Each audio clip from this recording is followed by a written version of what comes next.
E aí galera, aqui é o professor Rodrigo. Para a aula de hoje nós vamos fazer uma pintura utilizando pigmentos naturais. Pigmentos naturais são pigmentos vindos da natureza. No caso aqui a gente vai utilizar hoje o café, que era bastante utilizada essa técnica pelos indígenas. Os indígenas utilizavam e utilizam até hoje em dia para fazer as tintas, pigmentos vindos da natureza. Então eles utilizam sementes, plantas para fazer as tintas, para eles poderem fazer as pinturas e realizar diversos trabalhos manuais, artísticos e artesanais. Então hoje a gente vai utilizar o café. Vocês vão pedir para o adulto responsável por vocês, na hora de passar o café, guardar um copinho mais ou menos com uns 2 dedos de café sem açúcar, mais forte sem açúcar, porque o açúcar ele tem um ácido que ele compromete o papel, né? E o papel a gente vai utilizar um papel um pouco mais resistente, um papel um pouco mais durinho. Se vocês não tiverem, pode ser uma cartolina ou até um papel cartão branco. Se vocês não tiverem, pode ser o papel sulfite mesmo ou até o papel do caderno. Mas aí vocês têm que dosar a quantidade de café que vocês vão utilizar para pintar aqui, tá bom? Então vocês vão pedir o quê? Para o responsável de vocês guardarem um copinho com café, mais ou menos uns 2 dedos sem açúcar e mais forte para a gente fazer a pintura. E a pintura eu vou utilizar aqui pincéis, mas vocês podem utilizar um cotonete também para fazer o desenho, a pintura que vocês quiserem, não tem problema nenhum. Inclusive eu vou deixar na atividade de vocês alguns exemplos de artistas que utilizam café para fazer pintura. E eles utilizam diversos materiais, como por exemplo cotonetes ou até mesmo palitos para fazer os desenhos e as pinturas, tá? Então não tem problema, vocês podem utilizar o cotonete, quem tiver pincel pode fazer com o pincel que vai mais rápido, tá? Então vou fazer um exemplo aqui, vocês podem fazer o desenho que vocês quiserem, a pintura que vocês quiserem. Eu vou fazer um exemplo aqui só para demonstrar como que funciona essa pintura com o café. Então vamos lá.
Agora pessoal, uma dica que vocês podem fazer é espalhar o excesso de café que ficou para não formar bolhas. Vocês podem espalhar esse excesso de café e esperar secar para dar uma segunda demão. Então pode espalhar, dar uma espalhadinha no excesso que ficou aqui assim, ó, sobre o próprio desenho, a própria pintura que vocês fizeram, e dar uma esperadinha secar para a gente fazer alguns detalhes na segunda demão.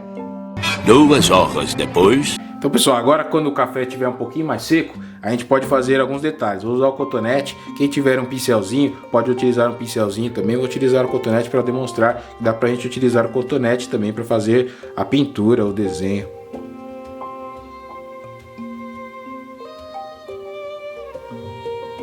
Reparem que a segunda demão o café vai escurecendo. Então depois que secar, vocês vão aplicar uma segunda demão. O que é a segunda demão? A segunda camada de café por cima, e vocês vão ver que vai ficar um pouco mais escuro.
Agora, pessoal, é só esperar secar. Vocês podem fazer uma assinatura também, se vocês quiserem.